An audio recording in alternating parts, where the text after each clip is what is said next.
identifying modern-day lynching without its physical form through organized community harassment.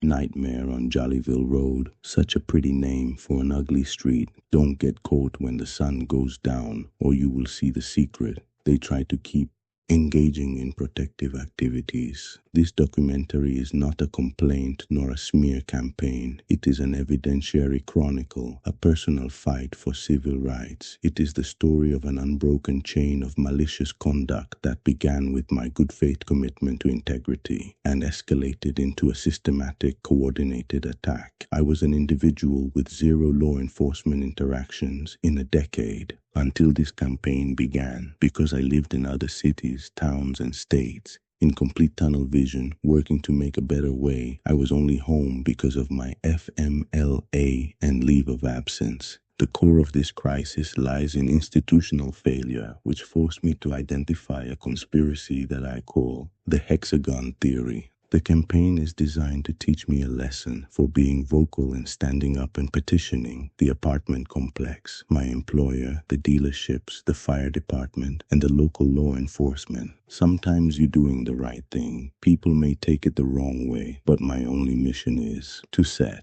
the record straight and report in good faith and speaking out in the public in order to protect myself and bring awareness to the wrongdoing. Act 1. The origin of harm, the corporate betrayal, and the but-for event.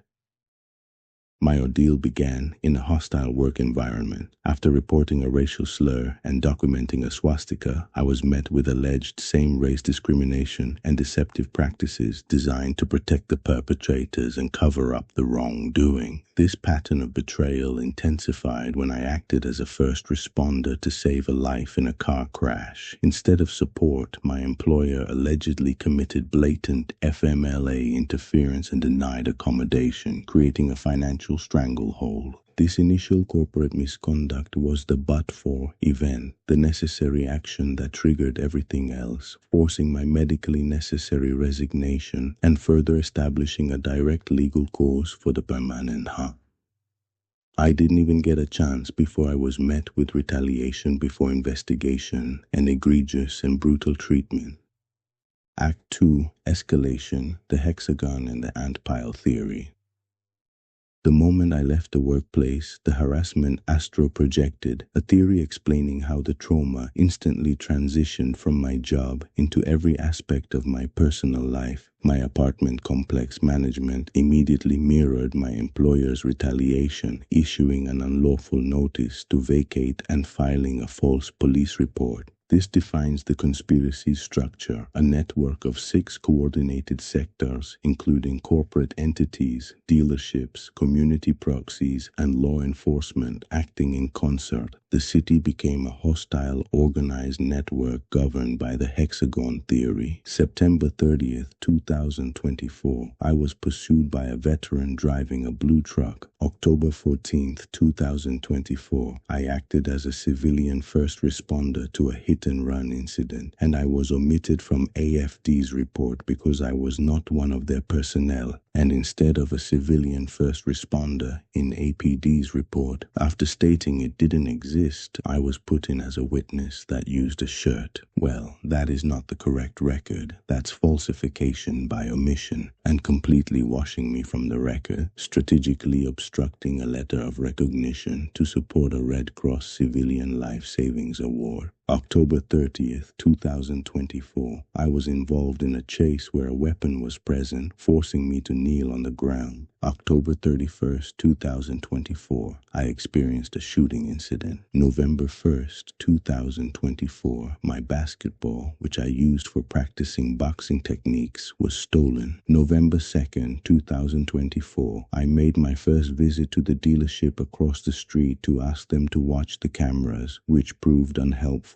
November 20th, 2024, December 2024 onward, I received unlawful notices to vacate my residence. During this time, and then soon, After, in December 2024, while moving out, the assistant manager filed a false police report with all my claims of harassment in an attempt to ambush me, unsuccessfully weaponizing my very own complaints. For the entire 6 months against me, APD ultimately had to drop the case and the investigation due to lack of evidence, because I was forced into circumstances where I had to wear a body camera every day, because the apartment complex transformed into an insidious, hostile living environment and a community of chaos. The primary visual tactic used by this network is the ant crawl. This theory describes the swarming, militaristic movement of vehicles and proxies in my vicinity, confirming the network is constantly deployed. The logistics of this were handled by the burner car theory, the use of a rotating, traceable yet deniable fleet of vehicles, many from affiliated dealerships, designed to create plausible deniability. I sought help at 11 dealerships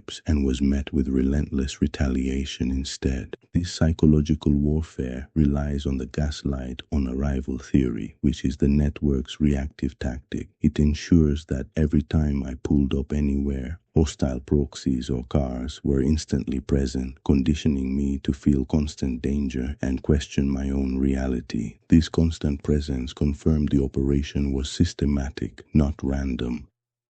Act 3, the crisis point, weaponization and the 5-star theory. The stakes were raised when my trauma became a tool against me. The intense, organized harassment used sniper tactics, surgically precise actions like acoustic harassment and vehicular provocation, designed to exploit my medically diagnosed post-traumatic stress disorder, PTSD. This deliberate exploitation led to the 5-star theory. This theory states that the perpetrators intentionally use provocation to trigger my PTSD, generating a reactive response that can then be weaponized to call 911, aiming to solicit an urgent, potentially violent police response. A 5-star emergency. The most profound legal violation is the alleged weaponization of my medical condition by law enforcement. The evidence shows that police allegedly used my medical flag not for protection or compassion, but to deny me equal protection and prevent me from filing charges, a clear ADA violation. For example, my interactions with the Austin Police Department, Round Rock Police Department, and Cedar Park Police Department, the Pflugerville Police Department. Unfortunately, they were often pretextual reckless driving citation, including fabricated disorderly or attempted provocations for disorderly or stops that targeted me while ignoring identical violations by others. Not limited to people pretending to be family members to have law enforcement pretending to do welfare checks, vehicular harassment with people making false police reports, recording the police stop. The harassment seems to have the pattern of using the same set of vehicles. Although the color may vary, they use the same model and types in new and used, and even in hoodoos, with some cosmetic and severe damage that indicates it comes from a service or collision center and are not supposed to be on the road. But they all keep coming back to the big three where their origins began, in which started with an apartment complex and spread to other apartment complexes, then into the residential area, and now into my new community, in an attempt to repeat what happened in the complex, making me appear hostile and unstable when ultimately it's for my protection and my protected activity of recording. The paparazzi's theory, then involving law enforcement not vetting or allowing me to take action against the people who make the calls, further empowering the harassment and then driving the other way. That's not protection, that's willful negligence. This all began with the assistant manager's false police report and the constable's involvement, and then it transitioned from bait cars to the vicarious and direct use of law enforcement and military personnel and first responders. The military and veteran complicity was also observed, with individuals allegedly using their status for intimidation, further confirming the network's breadth. When confronted, officials employed the convenient amnesia theory, feigning complete ignorance to obstruct accountability. So I've been recording in self-defense ever since. Act 4, the present and the moral stand, modern-day lynching.